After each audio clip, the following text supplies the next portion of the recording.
Well, hello and welcome to the studios of Bedford Community Television and today's episode of Right for New Hampshire. My name is Ray Chadwick. I'm chairman of Granite State Taxpayers.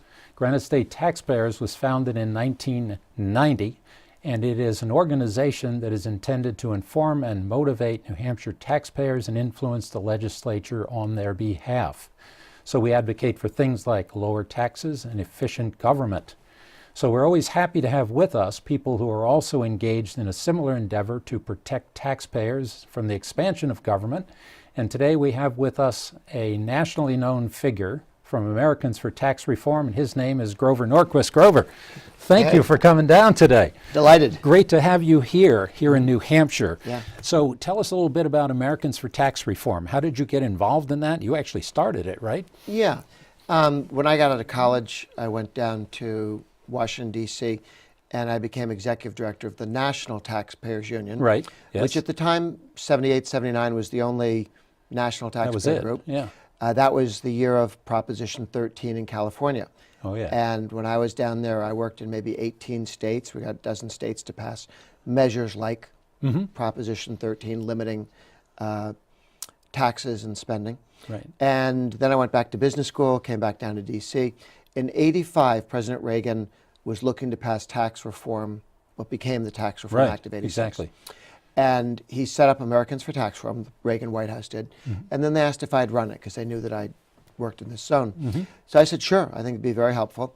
And while running the campaign outside the administration for the Tax Reform Act of '86, which took the top rate, had been 70% when Reagan came in. He moved it to 50% with his first tax cut, then to 28%.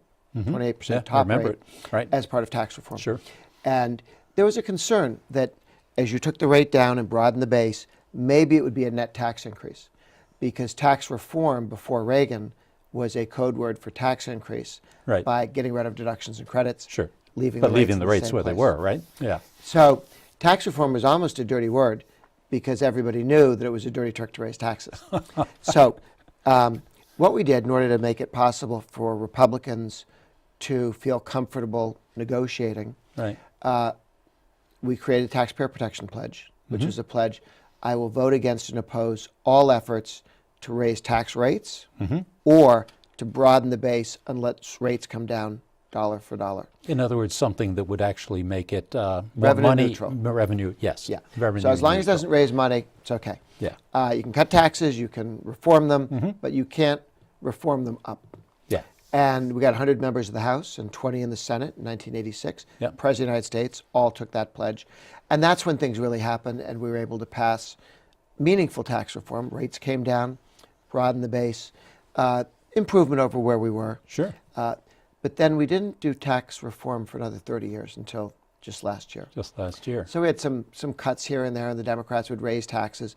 Democrats raised taxes in the first 2 years of Clinton's presidency. Right. He had the House and the Senate as well. Then Newt for 2 Gingrich years. came along. Then Obama had the House and Senate for 2 years, raised taxes. Each time the Democrats got complete power, House, Senate, presidency. Significant tax increase. Then in the next election, they lost in '94 both houses, House and Senate. And in 2010, they lost the House and almost lost the Senate. Took two more years to get the Senate. Yes. Right. So when the Democrats are in power, they raise taxes. When they do that, they get thrown out of office. And then until the Republicans decide to start too many wars and lose the House and the Senate in 2006, they otherwise hold on to control the legislature. Yeah, but actually, Democrats have been. I mean, President Kennedy was an advocate for lower taxes. He was the one that made the rising tide lifts all boats, etc. I've read some of his speeches. Yeah. It was pretty powerful stuff.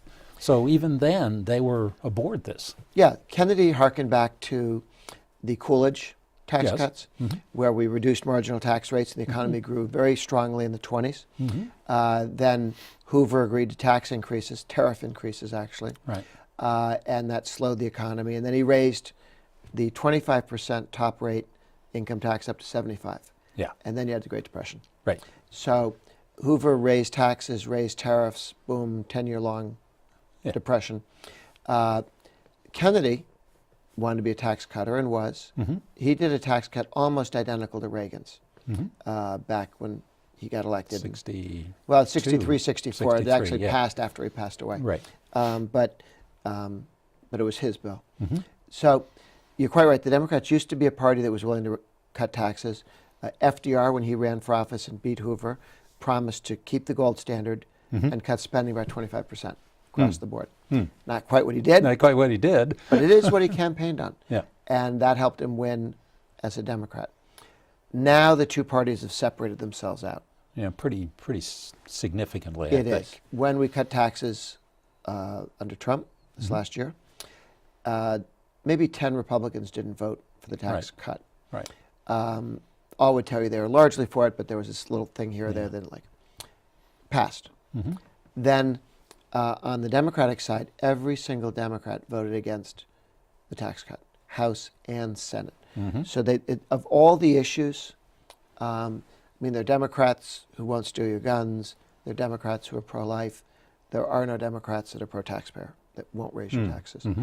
And the Taxpayer Protection Pledge I created in '86 to help pass tax reform. And it was a pledge that says we won't raise taxes, period. Yep. 100 Democrats, 100 House members, 20 senators. Then in '88, Bush ran for president. Bush 41. Bush the first. Yes, the first. Yes, right. So he takes the pledge. Everyone took the pledge except Dole. Dole was winning. Yeah. But then he went to New Hampshire. He won in Iowa, came to New Hampshire, and there was a debate in New Hampshire a day or two before the election. All the other candidates handed Bob Dole the Taxpayer Protection Pledge. We've all signed. Will you? Yeah. And he reacted as somebody, as Like a he'd been vampire, and somebody threw a cross in his lap. You know, he was. Beam of sunlight shot in to see him, right? Yeah, it's not good. And he lost New Hampshire, and he lost the nomination. Bush took the pledge. Bush said, "Read my lips, no new taxes," and he was 14 points behind Dukakis. Yeah. I mean, we haven't Right. elected a sitting vice president after 8 years of a president since something like Monroe. I mean, it was a while ago. Yeah, then back. And so he won because he promised never to raise taxes. Then in '90, he did raise taxes. Yeah, He right. broke his word. Yeah. And then '92, he Read couldn't my get lips. elected. Right. And that's when in '94, we got 90% plus of all the Republicans running for the House and Senate, took the pledge, kept the pledge.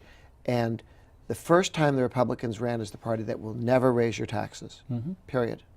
We've all signed the pledge. Yep. We swept the House and Senate. And since '94 and '95, Republicans have had the House and or the Senate or both for almost the entire all, time. Yeah, right. They lost the House This is, and the Senate 2006. for 4 years. 4 years. Yep, right. 2006 to 2010. 2010, right? And then since then, they've had the House. The Republicans have had the House ever since, and then the Senate as well.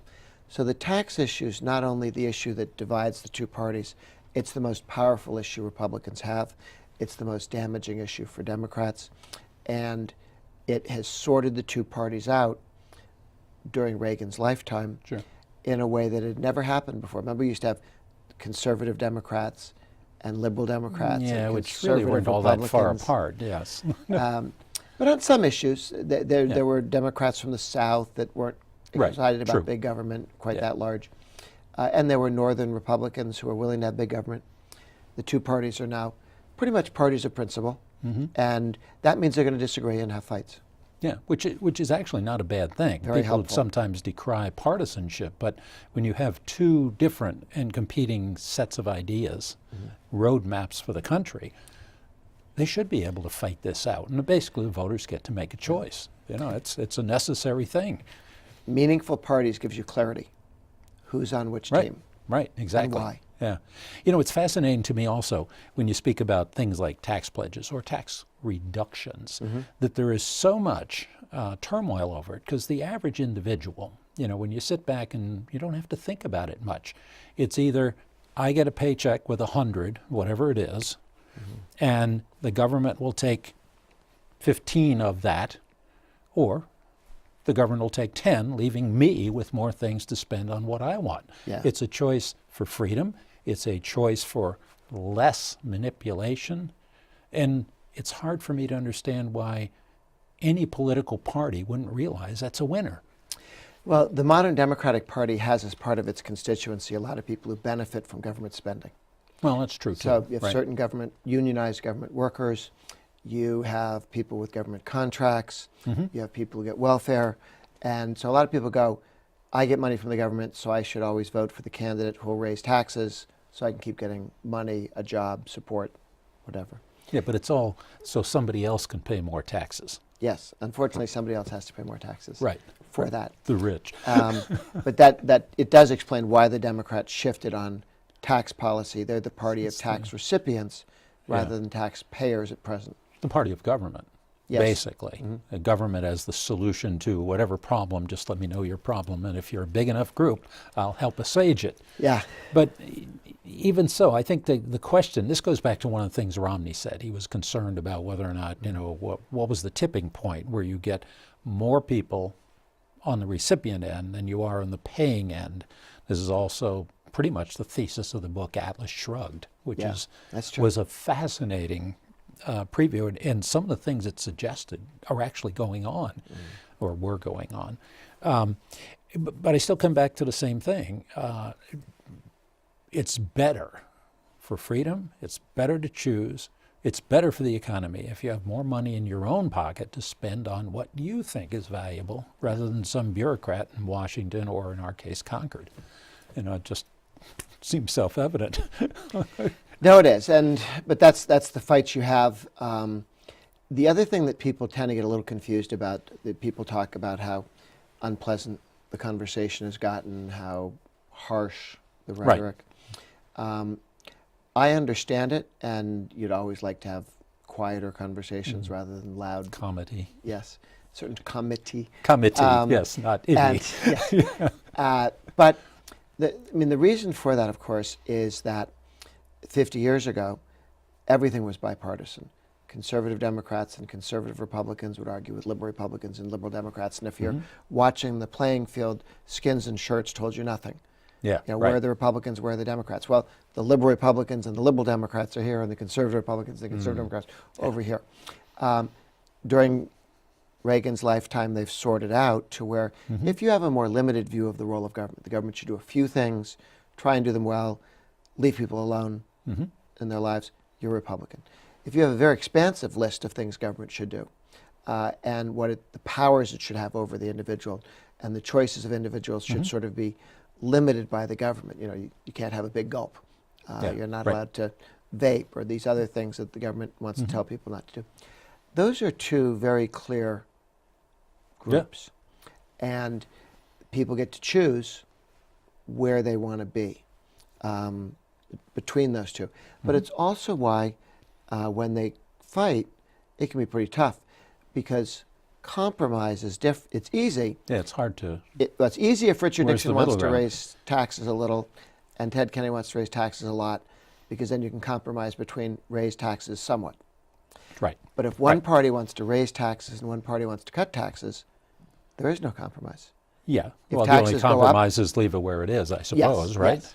Right. Inaction would be compromise. Right. But if you pass a bill, taxes went up or down. And if they went up, the Democrats won. And if it went down, the Republicans won. And so it really does make it difficult for the legislators to work together on mega issues, on major issues. Well, I think that's, you raise excellent points about the differences between the two ideologies. But it also seems to me that one of the consequences of tax reforms, and you've pointed out some of them are larger and better founded than others. But I look back to Kennedy, I look back to what Reagan did, back to what Clinton did, back to what Bush did, and what Trump has now done. And in each case, if I've got it right, the economy grew because there was more money in people's pockets to go spend on things. And the consequence was government revenues increased. If I'm not wrong, government revenues have been on a continual upward climb for 30 years. Yeah. When Reagan cut taxes, at the end of the first 4 years, the government was bringing in more money than at the beginning. Right. When you have economic growth, it's a good way to raise money because more people working, earning more money. You could take a smaller piece of the pie, but if the pie is getting bigger, the government has more resources. Exactly. And we took the top rate under Reagan from 70 down to 50, and a lot more people invested, a lot more people worked more hours. They invested their money instead of spending it, and you had strong economic growth. If you grow, we grew at 4% a year, average under Reagan. Right. 2% a year, a little less, average under Obama. If for a decade you grow at 4% instead of 2%, the government ends up with $6 trillion in higher taxes from lower rates. Right. But more growth. So for every increase, go to 2 to 3 to 4, every time you increase growth by 1 point over 10 years, it gives you an extra about $3 trillion in income. And into the government, which is available, and that's why I'm always fascinated, because the people who don't like this idea because they think it constrains government's ability to do things, it actually has two benefits. One is a growing economy with more employment opportunities mean there's less people, presumably, with certain needs for government support, and the government has more money anyway. So it sounds like a win-win-win, but somehow it never comes out that way. It is, but the Democrats, there's a certain amount of politics of envy. Somebody's making more money, we want to tax them. Whereas actually if you cut taxes on people, they work harder, they invest more, the government gets more money. On the most recent tax cut, the one President Trump signed, Republican House and Senate, President Trump signed the bill. As soon as the bill passed, the Congressional Budget Office, which scores how much money is coming in, before the bill passed, they said, oh, you'll lose $1.5 trillion over a decade. Lower taxes, right? Right, static analysis. As soon as it passed, they said, well, actually, you're going to get $1 trillion more than we thought over the next decade, and the economy will grow by $6 trillion more. So $5 trillion for the American people, $1 trillion for the federal government. And that was within weeks, because even they knew, but didn't tell you ahead of time, that 2/3 of that tax cut has already been paid for by growth projected over the next decade. And this is early into the thing. It should actually be more. If you have more growth, the government gets more money, the American people get more money. Growth is the most important thing we can do. It means people have jobs. When Obama was president, the number of people in the labor market actually declined. People gave up looking for work. Now we're seeing people come into the labor market since the tax cut, and this has been very helpful. More money's coming in. Actually, we have absolute dollars, more money today coming in than last year. Okay, even with the tax cut, still up. And wages are up. Economic growth is at 4% instead of 2%. We're doing very, very well. We just need to keep focused and continue to reduce tax rates. Yeah. Well, I think as long as we keep people that are invested in that idea in power, it will work. I mean, even those who articulate for the $15 an hour wage. I mean, around here we're verging onto that just because that's what people have to pay to get employment, or excuse me, get employees. So it's just hard for me not to that people don't understand that a growing, robust economy, which creates a demand for labor, which therefore generates higher wages for the people willing to work, and more money for government, why wouldn't you do that? Even if you are the party of government. Well, because all of that growth is coming in the private sector. All of that growth is the responsibility of businessmen and women. There are 28 million small businesses in this country, 28 million. They employ about half of all the people in the country that are working today. The Trump Republican tax cut had 3 parts.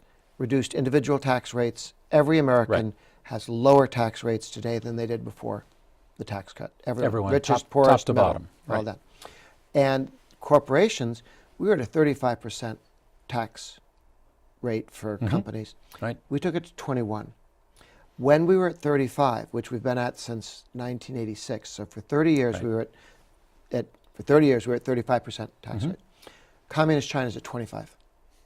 We had a higher tax rate for our businesses than Communist China did. No, I didn't know that. Germany- I wonder if anyone watching this knows that. we were less capitalist than China. Yeah. They were more capitalist than we were. France had a lower tax rate. Germany was at 25. We were at 35.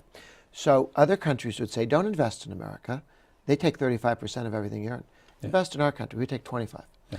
And that made it difficult to get investment in the United States. We were shooting ourselves in the foot. Right. With a new 21% rate, we're below China. If you invest in the United States, you get more of your money than if you invest in China. Same thing with Germany. Now, Keep more of your money. Yes, right? the investor keeps Yes. more. So you want to be investing in a country that taxes at 21%, not 35. And this has been a tremendous impact. We also went to a territorial tax system rather than worldwide. So the United States only What does taxes that actually mean? Tell me, you're talking about companies now, Companies. right? Yeah, right.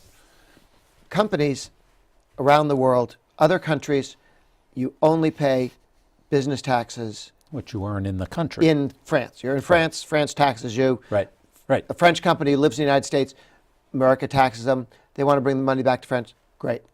We said if you work here in the United States, 35% tax. If you work overseas in France, France taxes you at 35. And when you bring it back, we top it off at 30. France takes 25. We'll top it off another 10% to get to 35 here. Okay, so you're double So it's a double taxed tax, if you bring the money back. which is why nobody brings money back. Yes. Yeah. So now that we've changed that, $500 billion, 500 billion, came back in the first 6 months of this year, 2018. Yep. That money goes right into the economy. People hire more, invest more. Some people Equipment, say, machinery, jobs. but some of them do buybacks. For instance, Apple bought back some of its own stock. Yes. Apple said, if we had 30 billion, the best thing we can do with 30 billion is to invest in our own company. I want to be invested in a company that says the best way we can imagine to invest money is with us. Because they know more than I do about what's happening inside their company. Sure. If they said, let's buy some other companies Yeah, and let's invest in them, let's just, yeah. you'd wonder about expand a bit in new areas. you wonder about their prospects. Right. But when they've done that, they buy the stock back from somebody else. Then these other people have the $30 billion to invest, and they invest it somewhere else. When in a buyback, the investment doesn't go nowhere. It goes No, that's originally into the new company, but then Apple buys it, and it goes to new investors who invest it somewhere else. So it still comes back from the other country and gets reinvested here. Right. A buyback does not mean that it disappears. No, It goes into the hands of new investors who invest differently. it's still available. Yes, and, Yes. and it's been terribly helpful to the economy. Yeah. And our goal is the rest of that $2 trillion roughly will continue to come back. And now there's no longer a legal punishment for bringing it back. Right, a penalty. They can bring it A back penalty anytime they tax, want. basically. Yeah. Yeah, that's always fascinated me that we have handicapped ourselves in that fashion. Yeah. Because, and let's talk a bit about, some people I think look at some of these issues as a moral issue, that somehow you're being selfish by wanting to keep more of the fruits of your labor. So, for example, if I would rather live in a country or a state where I made 100 and I could keep 90, as opposed to another state where I keep 75, that's somehow morally repugnant. No, it's human nature, because that's what drives people to get more education, get more training, get better jobs, work harder, etc. You know, if you get asked to work overtime, and they say, great, you're going to work overtime, but the extra money is taxed at 75%. Yeah. So you can work another day, but you get a quarter. People are going to go, why do I do that? So talk about that, the morality question, because I hear it, and I'm going, no, this is human nature to want to do better for yourself, your family, your friends. There was the interesting comment by President Obama when he talked about wanting to raise capital gains tax. And people said, you do know that history shows that when you cut the capital gains tax, the economy grows and the government actually gets more money. When you raise the capital gains tax, as we did in '86, as Clinton did in the early 90s, 93, revenues go down. So when you raise capital gains tax, the government actually gets less money.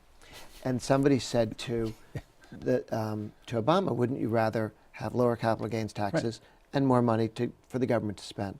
And he said, no, it was important to raise the capital gains tax even if it lost money. And that is the sense that people who earn more money, who work on Saturdays, who save their money and invest it as opposed to spend it, need to be punished somehow, need to, have an us versus them, politics of envy.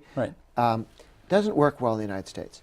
The American people are not envious or covetous of other people's success. They don't like it when somebody steals. They don't like it when somebody's unfair, but somebody who works hard and makes more money, they go, good. We celebrate success. Bill Gates is a hero. And that's great. He makes all this money. His success doesn't come at my expense. I got a better computer because he wrote software. He did that job. And so the politics of envy, though, is there for some politicians. They like the idea of sort of reaching out and trying to steal somebody else's money. Even if to manage your life. Even if it hurts everybody, makes everybody poorer. And the great news is that when we cut taxes for everybody, everyone has more money, everyone has more control over their own life, and a tax cut is a pay increase.